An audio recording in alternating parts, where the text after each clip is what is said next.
কন্ডমগুলোর দাম অত্যাধিক পরিমাণ বাড়াইছে। রাতে এক রেটে বিক্রি করে গেছি, সকালে অর্ডার দিছি আর এক রেটে চলে আসছে। আমি বেতন পাই 5,000 টাকা, আমার ওষুধের বিল আসছে 8,000 টাকা, আমি কেমনে দিব? আমি কি বাজার করবো না আমি ওষুধ কিনবো? ওষুধের দাম বৃদ্ধি কিন্তু মরার উপরে খাড়ার ঘায়ের মতো। বাজেটে ঘোষণার সময় বলছিল যে হার্টের ওষুধ আর ডায়াবেটিসের ওষুধ দাম বাড়বে না, কিন্তু জানুয়ারি মাসে অর্ধেকের বেশি ওষুধের দাম বেড়ে গেছে। এক এক কোম্পানি এক এক সময় বাড়াচ্ছে। সেখানে কিছু গড়বড় হয়েছে, তা না হলে এত ঘন ঘন ওষুধের দাম বাড়তে পারে না। আমাদের অজান্তে ওষুধের দাম বাড়ানো থাকে, আমরা আগের দামে বেচে চালাই, ব্যস্তই লস, লাভ তো দূরের কথা। প্রক্রিয়ায় না গিয়ে যদি দাম বাড়ানো হয় সেটা কিন্তু অপরাধ।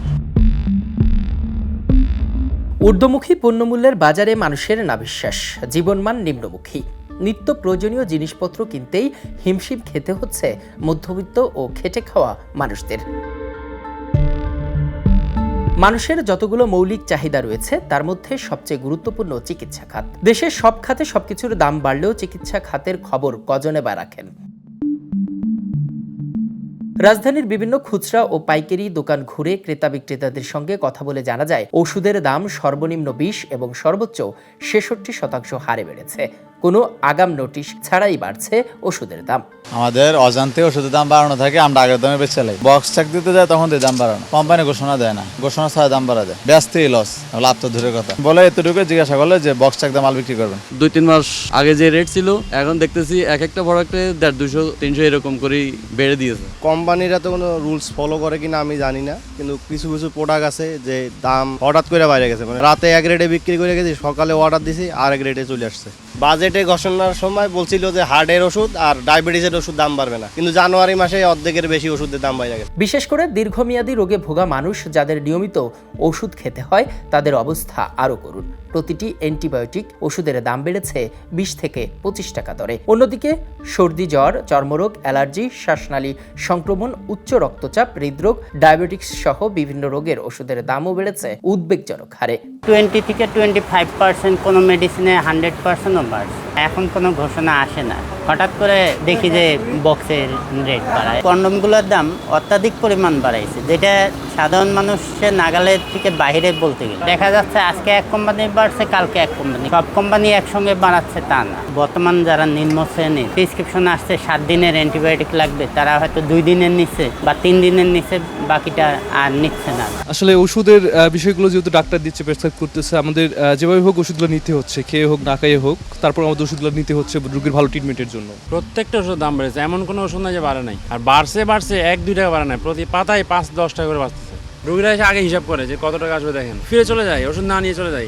আমি বেতন পাই 5,000 টাকা, আমার ওষুধের বিল আসছে 8,000 টাকা, আমি কেমনে দিব? আমি কি বাজার করবো না আমি ওষুধ কিনবো? ওষুধ খাবো না, ওষুধ ছাড়াই চলতে হবে, আমার না খেয়ে মরতে হবে এভাবে বলে। না টাকা হয় কোনো সময় হয় না, আমরা তো নেই কমাইয়া একটা 2-1টা কম থাকলে আবার আরেক দিন নেই, এমনি মিলাই জিলাই খাওয়াই। ওষুধের মূল্য বৃদ্ধি প্রসঙ্গে বাংলাদেশ ওষুধ শিল্প মালিক সমিতির নেতারা বলছেন, ঋণের সুদের হার বেড়ে যাওয়া, গ্যাস বিদ্যুতের বাড়তি দর, জ্বালানি সরবরাহ কমে যাওয়া এবং কাঁচামাল ক্রয়ে ডলার সংকট ওষুধের উৎপাদন খরচ বাড়িয়ে দিচ্ছে। এতে দাম বাড়ানো ছাড়া কোনো উপায় দেখছেন না তারা। এদিকে স্বাস্থ্য মন্ত্রণালয়ের হিসাব বলছে, স্বাস্থ্য খাতে সরকারের ব্যয়ের অংশ প্রতি বছরই কমছে। বিপরীতে ব্যক্তির পকেটের খরচ দিন দিন বেড়েই চলছে। বর্তমানে স্বাস্থ্য ব্যয়ের 3/4 বহন করছে ব্যক্তি নিজেই, আর এতেই হিমশিম খেতে হচ্ছে চিকিৎসা নেওয়া মানুষদের। জনস্বাস্থ্য বিশেষজ্ঞরা বলছেন, ওষুধের মূল্য বৃদ্ধি স্বাস্থ্যসেবা গ্রহণের বড় অন্তরায় হয়ে দাঁড়াবে। কারণ ওষুধের দাম ও পরীক্ষা নিরীক্ষার ব্যয় অনেক বেশি হওয়ার কারণে হতদরিদ্র ও নিম্ন মধ্যবিত্ত মানুষের প্রয়োজনীয় স্বাস্থ্যসেবার বাইরে থাকছে। এর মধ্যে দাম যদি আরও বেড়ে যায় তাহলে চিকিৎসা বৈষম্য আরও বাড়বে, সাধারণ মানুষ স্বাস্থ্যসেবা থেকে বঞ্চিত হবে। গত 6 মাসে অন্তত 3 বার ওষুধের দাম বেড়েছে এবং সেই বৃদ্ধিটি 20% থেকে 150%-এর মতো, যেটি হতে পারে না। এই দাম বাড়ার পেছনে যে কারণগুলো দেয়া হচ্ছে, রাশিয়া ইউক্রেন যুদ্ধ এবং ডলারের দাম বাড়া। কিন্তু আমরা দেখেছি ডলারের দাম যতটা বেড়েছে এবং রাশিয়া ইউক্রেন যুদ্ধ প্রায় 3 বছর, ফলে সেই ডলারের দাম এবং রাশিয়া ইউক্রেন যুদ্ধের দোহাই দিয়ে গত 6 মাসে 3 বার দাম বাড়ানো কোনো মতেই গ্রহণযোগ্য না।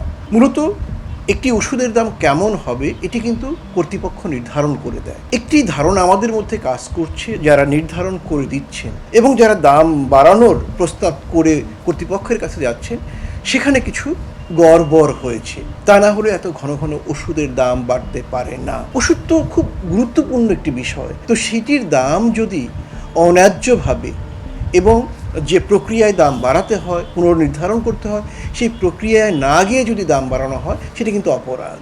এবং সরকারের উচিত, কর্তৃপক্ষের উচিত, কেন এটি ঘটল হাইকোর্টের নির্দেশ অনুযায়ী বা গাইডলাইন অনুযায়ী তার তদন্ত করা এবং দ্রুত এটাকে মানুষের সহনশীলতার ভেতরে নিয়ে আসা। না হলে এই ওষুধের দাম বৃদ্ধি কিন্তু মরার উপরে খাড়ার ঘায়ের মতো কাজ করবে। মানুষের মৌলিক চাহিদা 6টি, যার মধ্যে সবথেকে গুরুত্বপূর্ণ অন্যতম চিকিৎসা খাত, যেখানে নীরবে নিবৃত্তিতে বেড়ে চলছে ওষুধের দাম। কজনে বা রাখেন সেই খবর, আর এ থেকে পরিত্রাণের উপায় কি জানা নেই সাধারণ মানুষের। ইখলাস রহমান, দ্য নিউজ, ঢাকা।